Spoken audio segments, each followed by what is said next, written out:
కోవూరు నియోజకవర్గంలో టీడీపీ నాయకుల దాడులు, దౌర్జన్యాలు అధికమవుతున్నాయని కోవూరు మాజీ ఎమ్మెల్యే నల్లపురెడ్డి ప్రసన్నకుమార్ రెడ్డి ఆరోపించారు. ఇందుకూరుపేట మండలం కొరటూరు గ్రామంలోని వైసీపీ నాయకుడు షేక్ షబీర్ ఇంటిపైన, ఆయన తల్లిపైన తెలుగుదేశం పార్టీ నాయకులు దాడి చేసి భయభ్రాంతులకు గురి చేశారని ప్రసన్న తెలిపారు.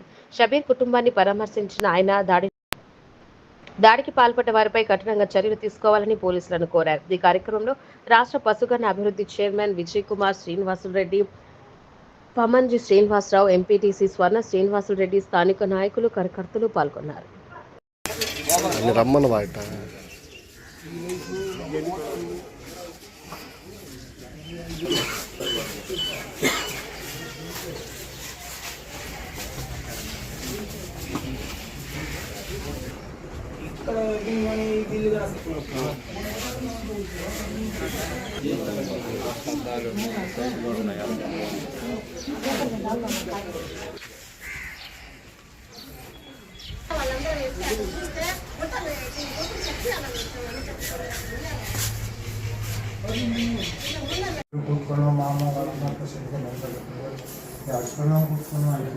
ఇంత ఘోరం ఎప్పుడు